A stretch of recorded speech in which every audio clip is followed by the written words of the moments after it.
American နိုင်ငံတို့ဆိုလို့ရှိရင်ဟိုအိမ်ဒီအိမ်အတန်ကြားလို့ရှိရင်ရဲကိုတင်လို့ရတယ်သူတို့နိုင်ငံမှာအတန်ဆူညံလို့မှမဲ့အိမ်နာနီးချင်းတောင်မှဒီအိမ်ကအတန်ချက်ဆက်နဲ့သို့မဟုတ်ကက်ဆက်ရေဒီယိုကျယ်ဖွင့်လို့ဟိုအိမ်ကအတန်နေကြားတယ်ဆူညံတယ်ဆိုရင်သူက911ကိုနှိပ်လိုက်ပြီးတော့ရဲအကြောင်းကြားလိုက်တာပဲဘာလို့ဆိုသူတို့ဆူညံနေတယ်ပေါ့ဒီမှာအဲ့ဒါနဲ့လာပြီးတော့တားမြစ်ခံရတာဒါတည်းမကဘူးအမေရိကန်နိုင်ငံတို့မှာဆိုလို့ရှိရင်ဒါအမေရိကန်နိုင်ငံကောင်းတာကိုပြောတာမဟုတ်ဘူးဒီဖျားကြိုက်တဲ့အကျင့်မျိုးတွေသူတို့စီမှာရှိတယ်ကောင်းတာကိုတော့ကောင်းတယ်လို့ပဲပြောရမှာပဲမကောင်းတာကိုမကောင်းဘူးလို့ပဲပြောရမှာသူတို့စီမှာတိတ်ဆိတ်ငြိမ်သက်တယ်ဘယ်နေရာမှာပဲဖြစ်ဖြစ်တရားအထုတ်လို့ရတယ်လမ်းပေါ်မှာကားတွေသွားတယ်ကားသာမြင်ရတယ်အတန်ကြားရအောင်နော်အိမ်နေမှာလဲလူမရှိရလားလို့အောင်းမရတယ်တိတ်ဆိတ်ငြိမ်သက်နေတာပဲအဲ့တော့ခဏခေတ်မှာလဲပြောကြတယ်ဆူညံမှုဟာ noise pollution လို့ခေါ်တယ်ကျမကြီးကိုလည်းထိခိုက်စေတယ်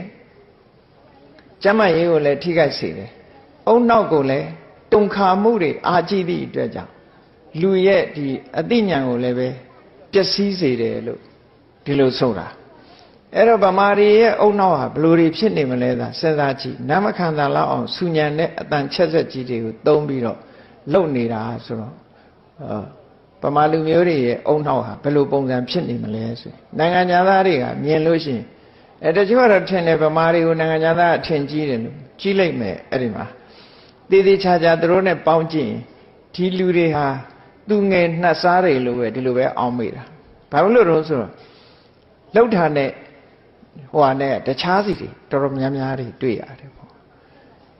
ဆူညံမှုတွေဟာဒီနားနိုင်ငံတွေကြည့်မယ်ဆိုရင်မြန်မာနဲ့အိန္ဒိယဟာအစုဆုံးနိုင်ငံနှစ်နိုင်ငံပဲတခြားနိုင်ငံတွေသွားကြည့်တိတ်ဆိတ်နေပဲဘာသာမှမကြားရဘူးကမ္မထာအားထုတ်လို့ရတယ်နေရာတိုင်းဟာကမ္မထာအားထုတ်လို့ရနိုင်ငံခြားမှာရောက်ဖူးနေဘူးတဲ့လူတွေသိပါဥရောပတို့အမေရိကတို့သွားတယ်ဆိုဘယ်တော့ဖြစ်ဖြစ်ငြိမ်းတာပဲဘယ်နေရာဖြစ်ဖြစ်တိတ်ဆိတ်တာပဲစကားပြောတာတောင်မှရုံထဲဝင်သွားလဲငြိမ်းနေတာပဲစူပါမားကတ်တွေထဲဝင်သွားလဲငြိမ်းနေတာသူ့လုပ်ပြီးတော့လူတွေဟာတိတ်တိတ်ဆိတ်ဆိတ်နေလေးရှိကြတယ်အဲ့ဒါဟာမြတ်စွာဘုရားကြိုက်တဲ့